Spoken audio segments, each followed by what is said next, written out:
Welcome to the Phishing Basics course. Our goal is to educate you on the basics of phishing. You are the first line of defense, and the more you know, the more protected you are. This course should take about 12 minutes of your time. What exactly is phishing?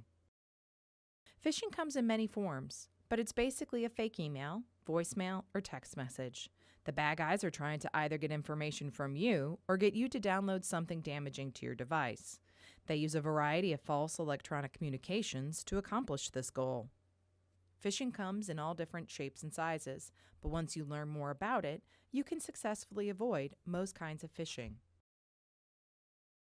How phishing happens is simple. First, you get an email, voice message, or text message.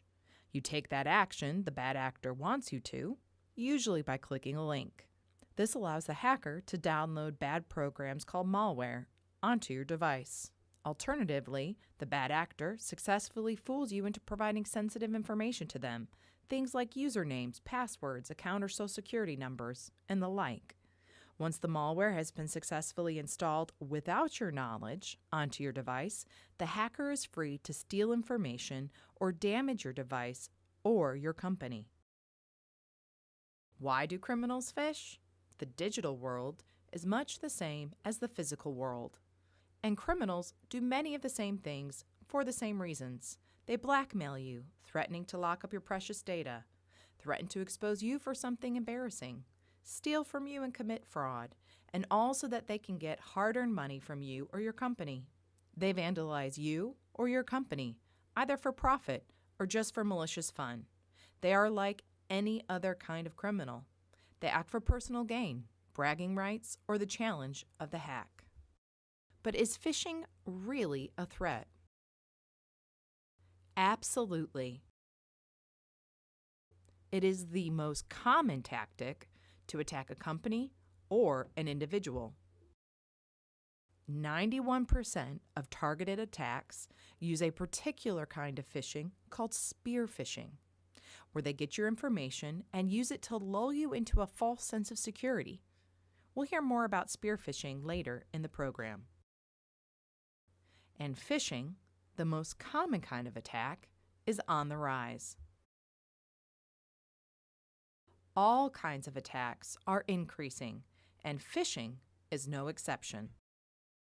Most of us have read the news and seen hacking incidents. City of Atlanta, Target, Equifax, Albany, New York. The list goes on. And every day you can find one or more new hacks in the news or online. Large cybersecurity companies report that there are billions of attempted penetrations every year. One well-known attack was the Target Corporation, who had millions of consumers' personal data and financial data stolen. At last count, the bill for this attack, including compensation, legal fees, mitigations, and more, was approaching $300 million. The interesting thing about the Target attack was the hackers didn't attack Target directly. At least not at first. They went after one of Target's suppliers, a small-time heating and air conditioning contractor. Once they got into the contractor, Fazio Mechanical Services, they were able to crawl through Fazio's network and get into Target's network. The hackers then gathered and export their consumer data. Target didn't have good network practices, which would have protected from this kind of attack. Once they were in, it was a simple matter to export and sell the consumer's data on the dark web. If Fazio had better training and better anti-malware, the Target hack could have been avoided. So being a smaller company is not a guarantee of safety. In fact, the bad guys may be targeting smaller companies and organizations so they can get the bigger fish. We can't make the same mistake that Fazio did. We have a responsibility to our organization and to our clients to protect from attacks. One kind of malware designed to extort money is ransomware.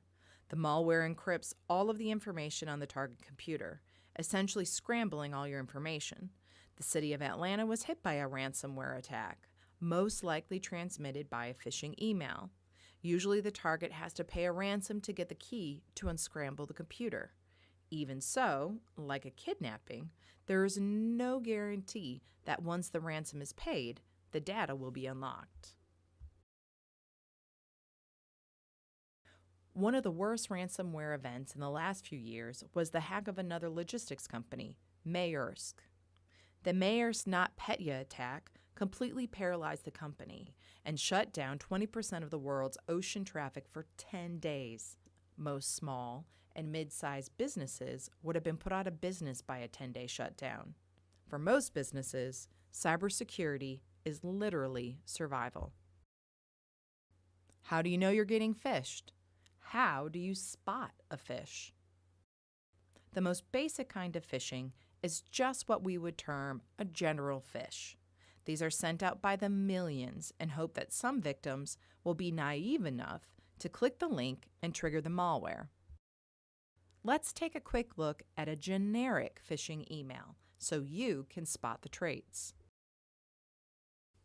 A generic phish is not developed enough to include real user name. They can be spotted often by the name. Part of the psychology that hackers use to get you to click includes appealing to the lowest human emotions, particularly anxiety and fear. A phish will very often include some negative consequences that must be solved. The goal is to activate the lower brain, fear reactions, fight, or flight, and override logic and thinking. By doing this, the hacker makes you more susceptible to the need to click the link. The urgency and fear set the stage for immediate action without logical thought. It's a clearly designed stage set to drive the actions that the hacker wants. Often, the phish will have several instances of threatening language spread throughout the content. Again, this is designed to keep you from using your higher thinking and maintain a state of fear or panic and trigger an impulsive click. Curiously enough, hackers often fail to use spelling and grammar checks when phishing. Bad grammar or spelling in a supposed corporate email is usually a sign of a phish. Corporations have copywriters and editors to check such things. Just like the opening, a generic closing usually means a phish. What to do to avoid this kind of a phish? Do mouse over the email address and look at the address. Does it look like a valid web address? Is the address being displayed consistent with the real address? Don't click anything. Don't provide information or respond to suspicious links. Hackers are very good now at cloning websites to look like the real thing. Don't be fooled. Never provide personal data unless you have typed in the correct web address yourself, not from a link. Do report a suspected attack to IT. Do make sure you take the necessary care to protect yourself and your organization. Hackers will try to attack when they know you are tired or not fully on your game. Pay particular attention at the beginning or end of the day, or while returning from vacation. They're smart. They're trying to catch you off guard. Spearphishing attacks use your details and your company details to make you believe the email or text is legitimate. The difference between phishing and spearphishing is that spearphishers spend time on social media and other sources of information to find out details about you or your company. They are industrial spies trying to overcome your mental defenses. A spearphish is harder to spot than a regular phish and can come from your friends, family, CEO, or CFO, anyone that the spearphisher can find on the web with a connection to you. Let's take a closer look. The email is not from Amazon. Often, though, this looks like the right email. Run your mouse pointer over the from address without clicking and see what the address really looks like. If it is from the right domain, it may be legitimate. A giveaway is that something doesn't look right. In this case, the logo is wrong. Another sign of a phish or spearphish is a strong desire to get you to click. If it looks too good to be true, it probably is. Beware of the unsubscribe link. Clicking that only subscribes you to the malware and a hack. Also, watch for incongruities. In this case, it's the address. Is it likely Amazon is really run out of a UPS store in Idaho? Whaling attacks are designed to go after the big fish in any company. They are often emails apparently sent from a high-level officer of the company.